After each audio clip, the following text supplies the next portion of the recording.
First though, the authenticity of the Turin Shroud put to the test as we spill the secrets of the Bible.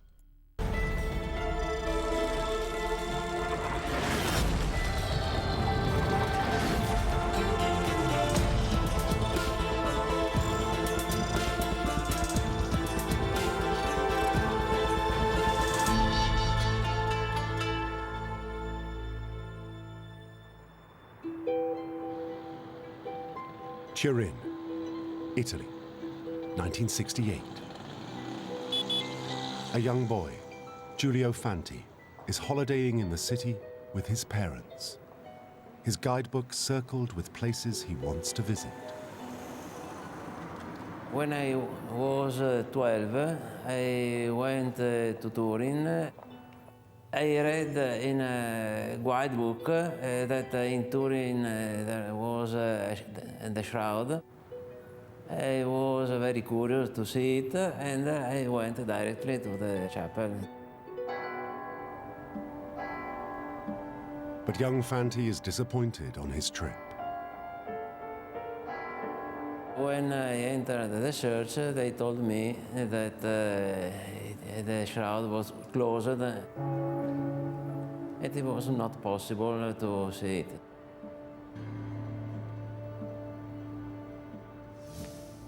The shroud is rarely on display to the public.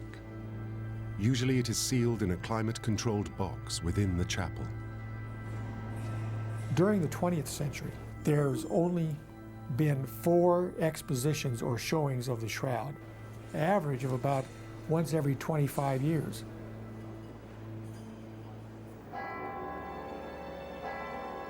Although young Fanti is not able to see the shroud, the experience makes a big impression.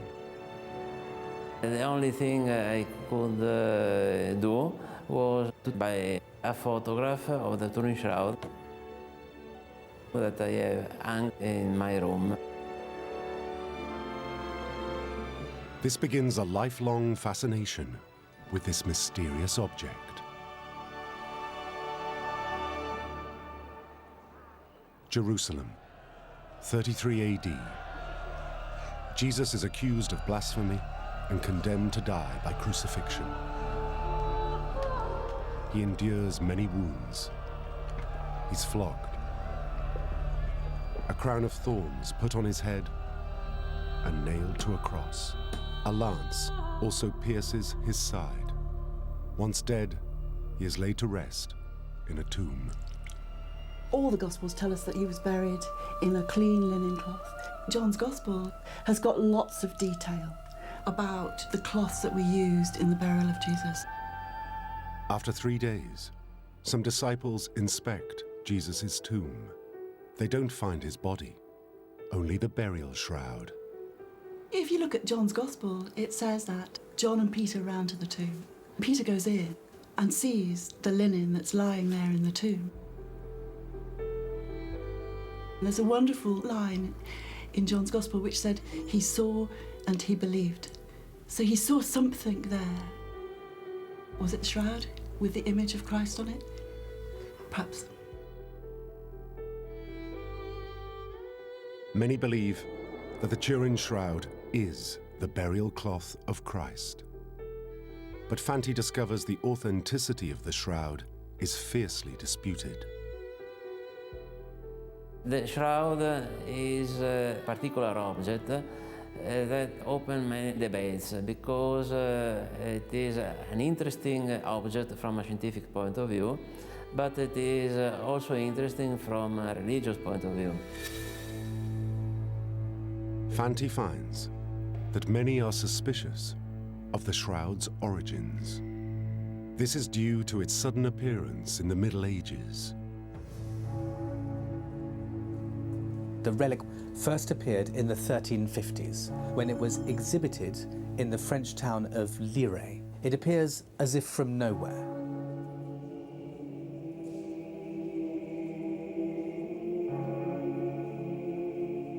And when it's exhibited, no explanation is given, or at least none has been recorded, as to where it came from.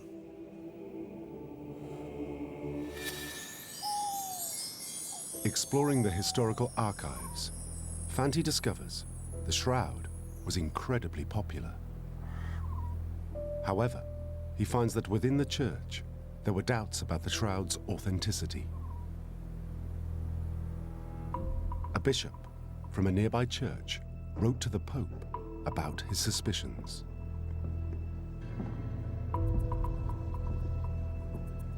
The 1389 letter from the bishop to Pope Clement is a very important document because in it, Bishop Peter says that he has seen evidence of an inquiry 30 years earlier by a predecessor of his, Henry of Poitiers, who said that he had found the painter who had forged the shroud and he had recorded a formal verdict that it was a forgery. Fanti is struck by the skepticism shown by this man of God.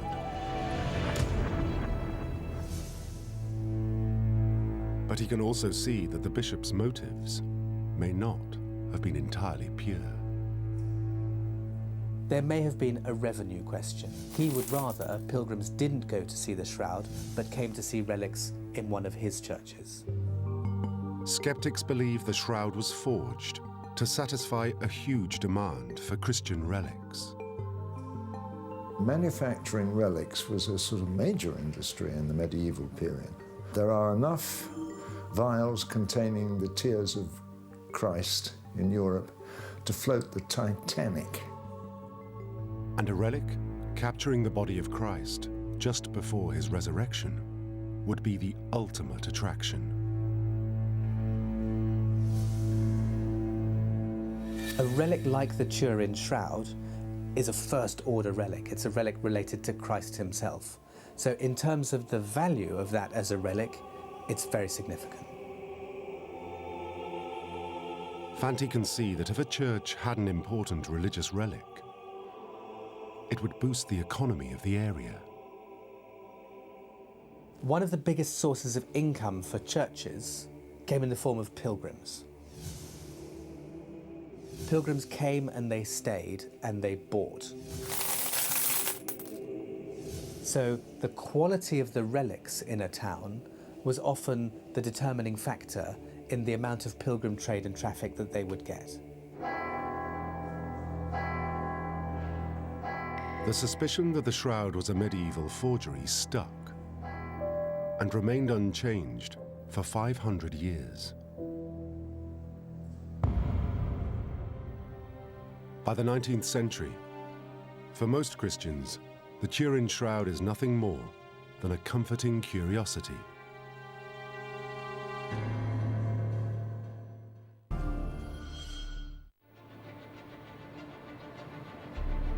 Turin, Italy, 1998. Since his visit as a young boy, Giulio Fanti has grown up and become a professor in engineering. After a 30-year wait, Professor Fanti returns to Turin. This time, he is able to witness the shroud with his own eyes.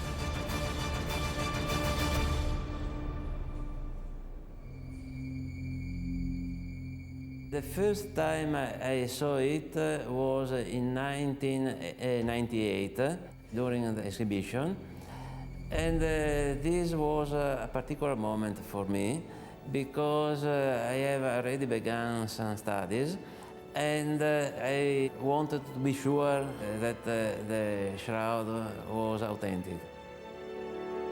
Professor Fanti wants to dedicate his life to uncover the secrets of the shroud. So there, before the shroud, he asks if he is doing the right thing. I put a clear question to the man of the shroud, and looking at the shroud for some minutes, I had a quite clear answer. A very personal answer that I felt into myself. This was very clear. This religious experience inspires Professor Fanti to commit himself to the shroud. he focuses his research on the modern history of this religious relic. The professor starts with the first breakthrough in unlocking the secrets of the shroud. 1898 opened the scientific period for the Turin Shroud. Unexpectedly, Italian authorities grant a photographer a unique opportunity. Secondo Pia made the first photographs of the shroud. His first attempt at photographing the shroud ends in failure. His negatives are underexposed. But 3 days later, he has one more chance to photograph the shroud.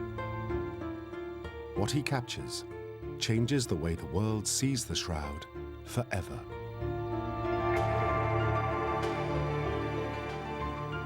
Looking at the negative, you suddenly could see the image on the shroud in the way that we conventionally see in normal life human beings, with white highlights and dark shadows instead of the reverse, dark highlights and light shadows. And suddenly seeing the shroud as you would see in a normal photograph raised tremendous interest.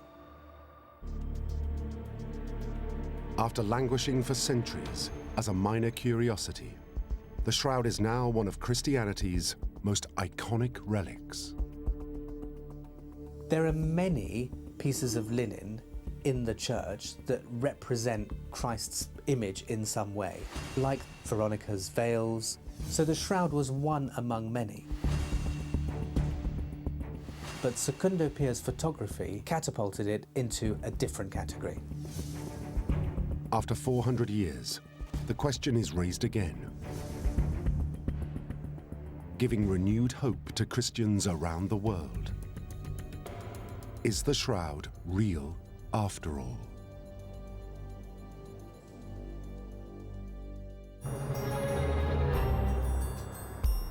Turin, Italy, 1978.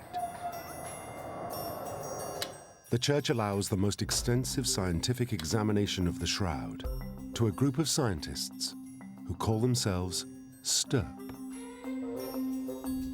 STIRP was a non-profit organization set up to perform scientific studies on the Shroud of Turin. It stands for Shroud of Turin Research Project. The scientists are determined to uncover the truth behind the shroud. Turp made the most important research from a scientific point of view. The scientists know that this is an historic event. And they have been waiting months for this moment. The shroud was brought to us covered in red silk into the test room, which is the Royal Palace. The shroud was then transferred to the testing platform, and then we had to prepare it for the scientific testing. The scientists only have 5 days to conduct their experiments. They work day and night to discover everything they can about the shroud. Some sleep, while others carry out even more experiments.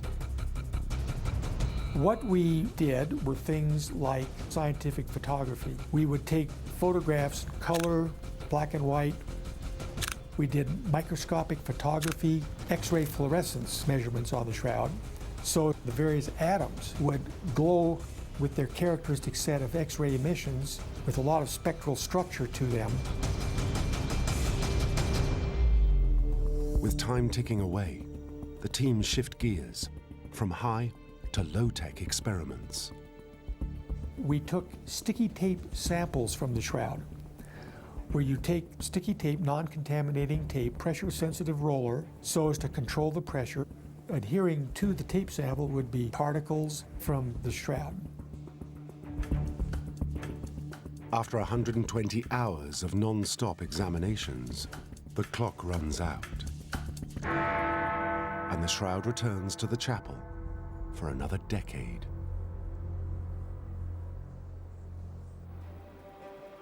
Colorado, USA, 1981. It has been 3 years since Stirp conducted their tests.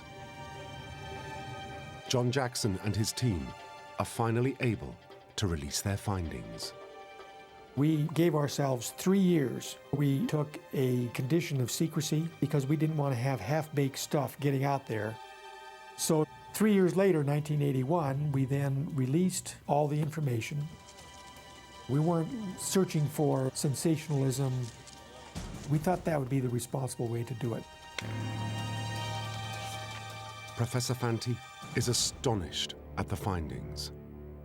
Stirp tested whether a forger first painted the ghostly image of a man and then added red stains to simulate wounds to the body. But Stirp find the red stains were definitely not paint. They were human blood. The blood stains were incrustations, reddish incrustations on top of the cloth. But did a forger splatter the blood across the cloth to create the wounds? Fanti does not see evidence of that. On the contrary, the blood distribution exactly matches the pattern of wounds Christ would have sustained during his crucifixion. A spear wound on one side of the chest, and across the body hundreds of cuts or scourge marks from a Roman flagrum. Along the whole image, but in particular in this part of the dorsal image, we see the blood stains deriving from the scourge marks. 300 scourges along the whole body.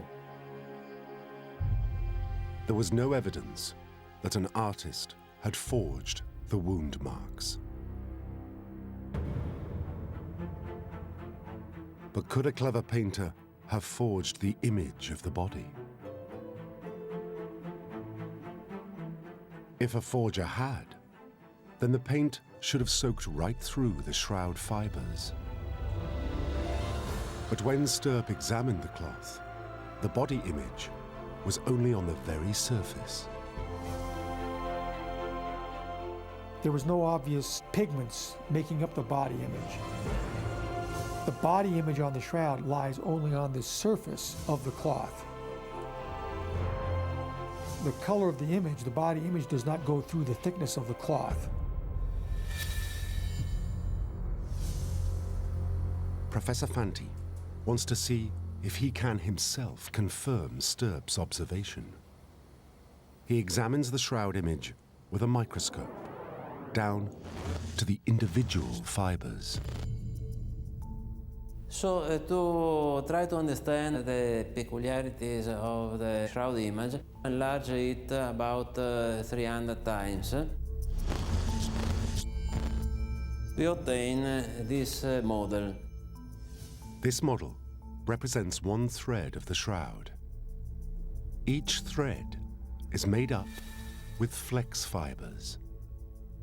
In this model, we see about 100 flex fibers.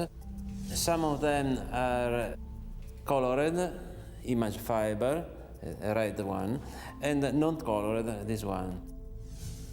If it had been painted, the entire thread would have been soaked through. Instead, only the top fibers are stained. This is a very difficult task for a hypothetical painter, because we must think of one brush having one point smaller than the fiber. A fiber is about 15 micrometers.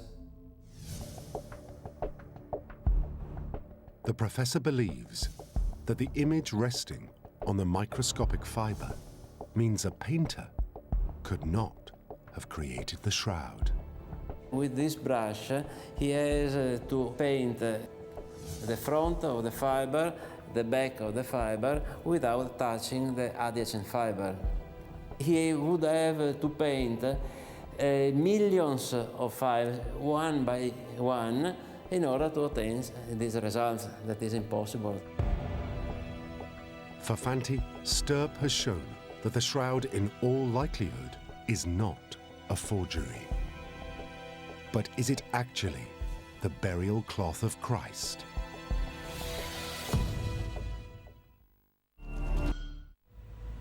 The Vatican, Rome, 1988. It's 10 years since Stirp's famous experiments, and people are now calling for a carbon dating test. They want to prove once and for all that the Shroud of Turin is from the time of Christ.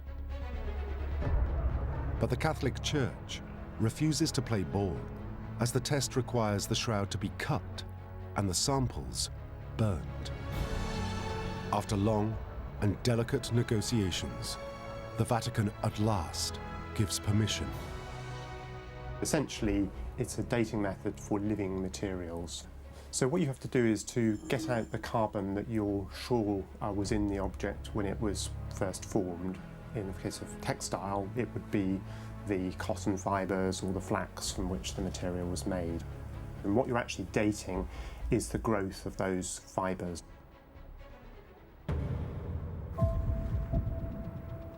On the 21st of April 1988, under supervision of the Vatican, the shroud is cut. Samples are sent to 3 laboratories around the world, in Tucson, Oxford, and Zurich.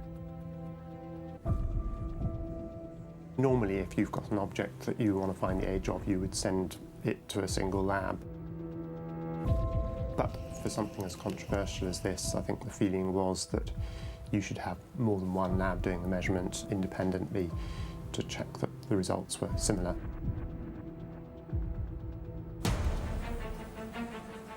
The results are kept secret until October the 13th. It is then, with great fanfare, the results are announced to the world.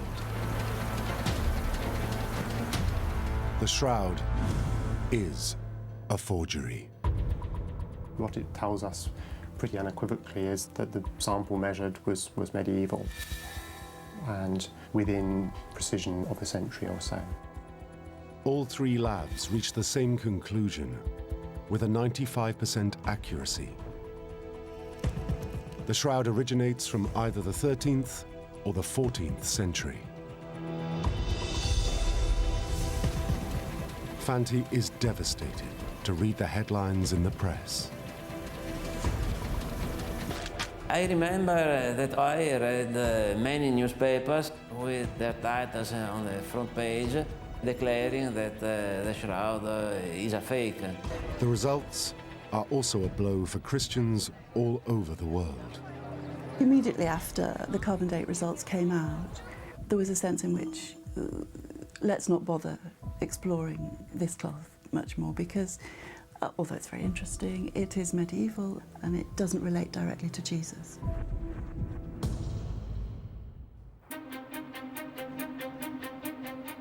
Oxford, England. The home of the Radiocarbon Accelerator Unit. One of the labs that tested a sample from the shroud in 1988. Could the medieval carbon date be wrong?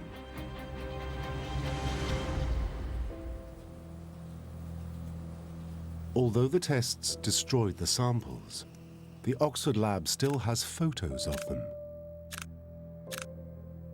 Pam Moon, who, like Fanti, has doubts about the carbon dating result, asks the Oxford lab to release the photos.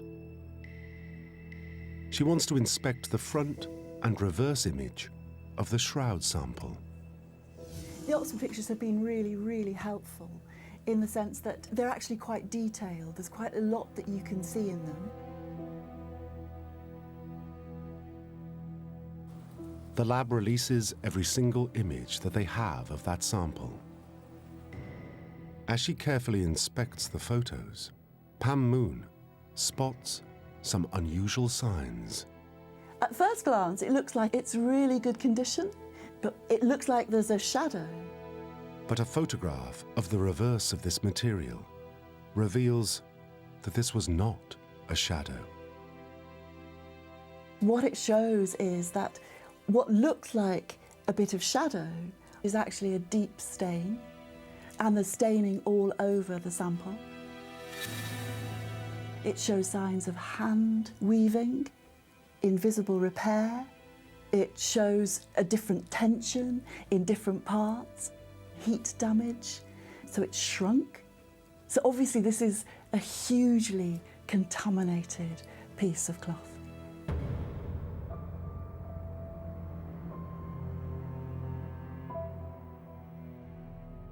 Fanti is convinced that discoveries like Pam's challenge the accuracy of the carbon dating result. He would love to see the carbon dating test rerun, but he can't. The original samples are gone, and for decades, the Vatican has refused to release any more shroud fragments.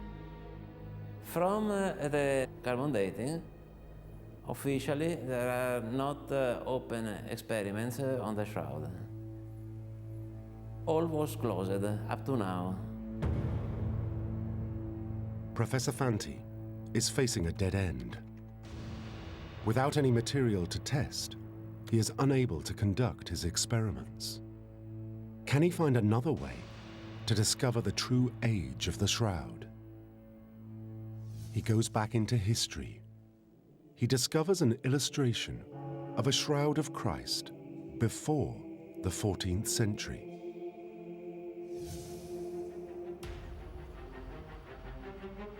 A Hungarian text, the Prayer Codex, has an image of Jesus lying on a shroud with its trademark herringbone weave. And on the shroud, within the Prayer Codex, Fanti spots 4 circular marks. These are identical to marks found on the shroud. The Prayer Codex is reliably dated to the 12th century, at least 100 years before the carbon date. It means the Turin Shroud might have existed long before the carbon date says it did. It means the carbon date could be wrong.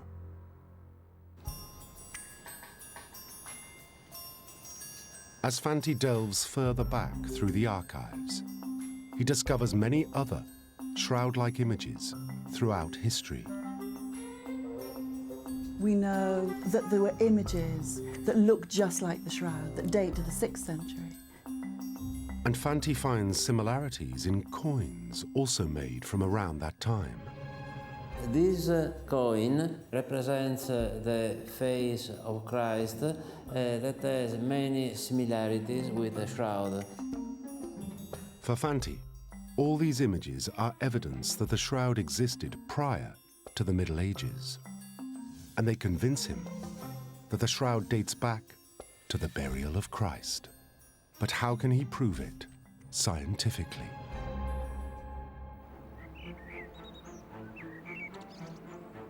Padua, Italy. Home to one of Italy's most prestigious universities. Fanti decides that to establish the correct date of the shroud, he can't work alone. There are many scientists around the world working on the shroud. So he decides to set up a group to get like-minded people together. In 2002, I formed a group called Shroud Science. Shroud Science has many shroud researchers in the world. Once in the group, Professor Fanti discovers there is only one way to get your hands on shroud material. And that's to contact Stirp, the scientists from the 1978 Shroud of Turin research project. The Vatican recognizes only samples coming from 1978, taken by Stirp. As head of the Shroud Science Group, the professor approaches every Stirp scientist for samples. He waits for a reply. And one day, an envelope arrives. The first sample was from Ray Rogers. who was not expert in sending samples. Immediately, Fanti can see there is a problem. He put a glass containing image fiber in a simple envelope. There was perhaps an accident during the transportation, and the glass had even been broken with the envelope opened. If the fiber is gone, the professor's chance to conduct any experiments will be lost. He sifts through the glass, looking for any stray fibers.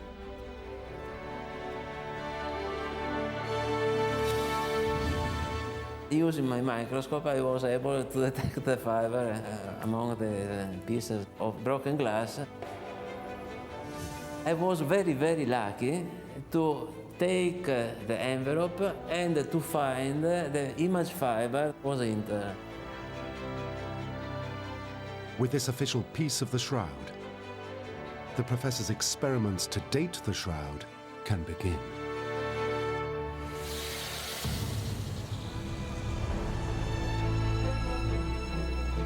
Inside the corridors of Padua University lies Professor Fanti's laboratory.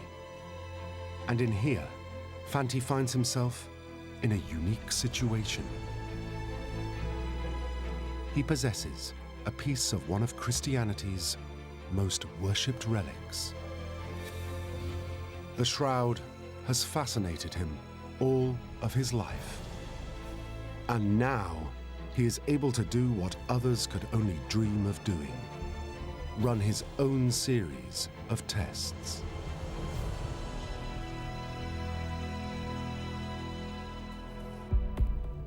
Fanti devises 3 experiments, quite different to the carbon dating test. I detected that there are some alternative methods able to make a date of the shroud. Fanti believes the average of these tests will produce an accurate date. I'd say it's essential to get as much diversity in your observations that you can to scientifically test a given hypothesis. The first experiment is a load-bearing test. Every material has a certain strength. This strength degrades over time. How strong the shroud fiber is will show Fanti how old the material is.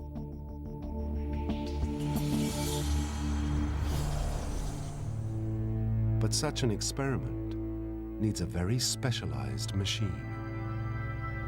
We began to search a machine able to perform the tests. In general, there are many loading cycles machines in the world, but this machine makes tests on threads, not on short fiber like those of the shroud that are 1-2 millimeters long. I searched in the world, but it was not easy to satisfy this condition. Eventually, Fanti builds his own machine. So we designed, built, and calibrated a new machine that is able to make this test. Fanti's machine tests the microscopic shroud fibers. Fanti's results are remarkable. The fiber is 900 years older than the carbon date. In correspondence of the mechanical dating, we have 400 years old at a 95% confidence level. This was sufficient to demonstrate that the radiocarbon dating was wrong.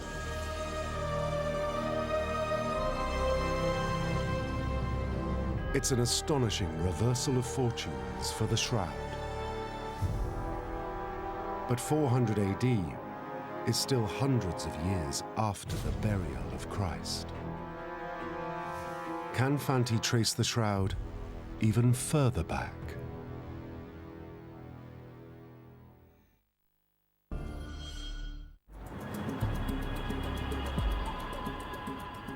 Fanti carries out his next two experiments. He uses an infrared spectrometer and a laser. These tests calculate how well the material reflects light. The older the material, the less it reflects it. Fanti runs the tests. Amazingly, the fiber reflects very little light. The fibers date to between 200 to 300 BC, 1,500 years older than the carbon dating test. Step by step, we arrive to these results that we obtain. Every time we reach the good result, we were obviously happy. Professor Fanti now has a range of new dates radically different to the shroud's carbon date.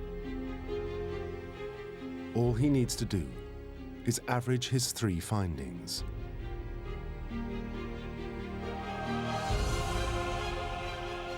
Fanti's final date is 33 BC, a result that places the shroud just before the time of Jesus.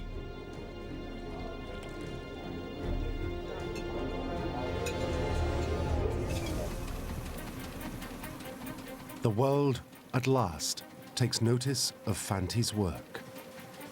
And it was also recognized by others who have researched the shroud. I am aware that he gave a date that would be consistent with it being the burial cloth of Christ. Any research that points in that direction is just great from my point of view. But for Fanti, it's not the end of his journey. He may have proved the shroud originated around the time of Christ's burial. But the greatest secret of the shroud still remains unanswered. How was the extraordinary image on the shroud created?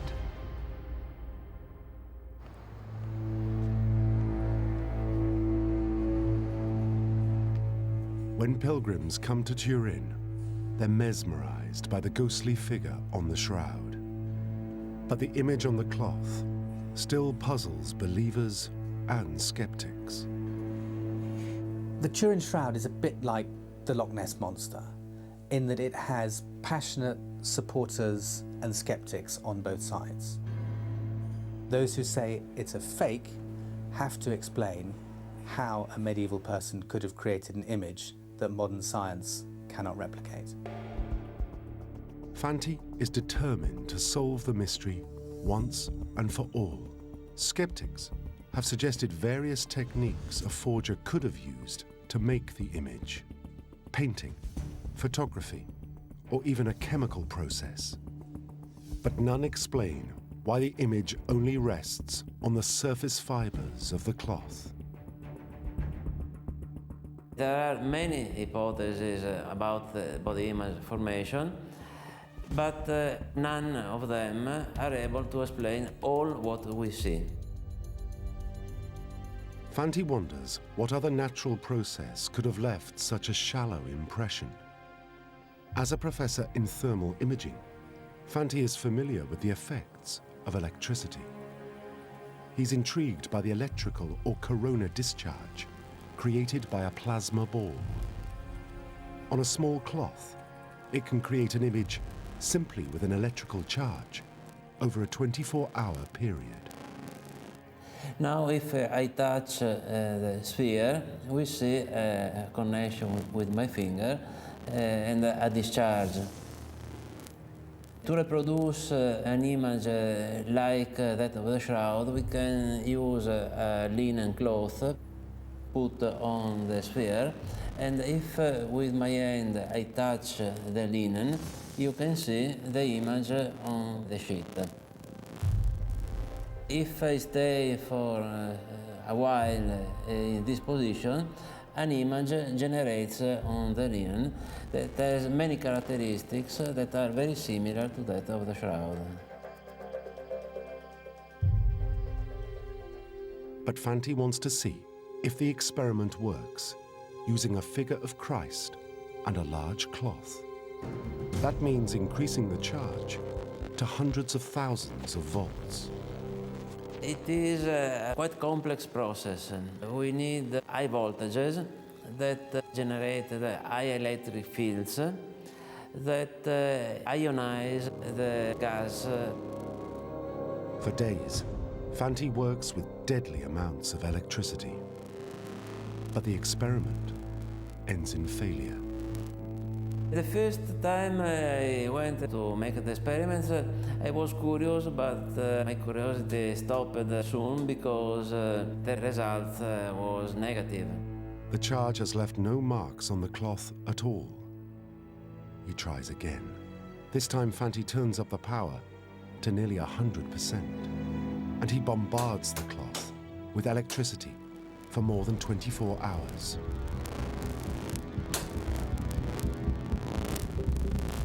The adjustments work. When he returns, an image has formed. It is necessary to calibrate very well the energy. Only in the range 97, 98, it is possible to obtain an image.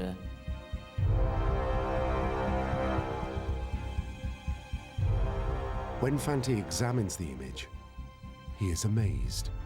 It's the closest image he has ever seen to the one on the shroud. The corona discharge gives us the most number of compatibility between the experimental results and what we see on the shroud.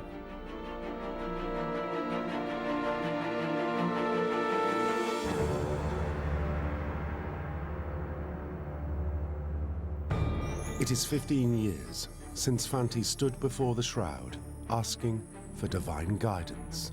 And it's even longer since a childhood trip triggered an obsession with the shroud.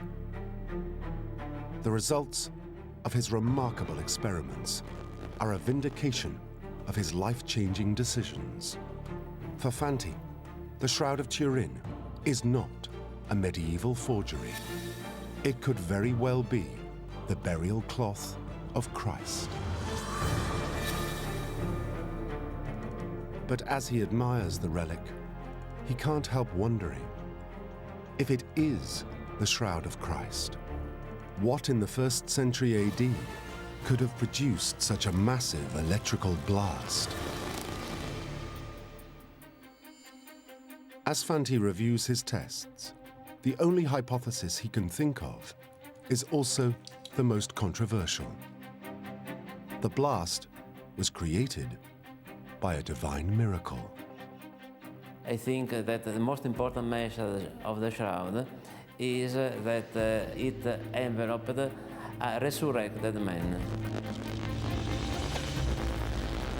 Fanti believes that if the Turin Shroud is the burial sheet of Christ, then it also depicts his resurrection. If the Shroud of Turin is the burial cloth of Jesus, then it would be his resurrection cloth as well. Is that what the shroud is? Is that what it's telling us? For Fanti, the shroud as a depiction of the resurrection is confirmation of his faith. The demonstration that a second life after this life exists.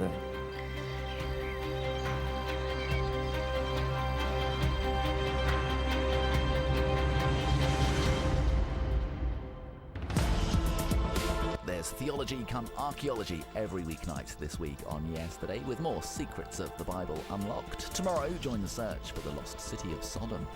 Next, though, a frenzied quest for Nazi loot yields unexpected results for raiders of the lost past.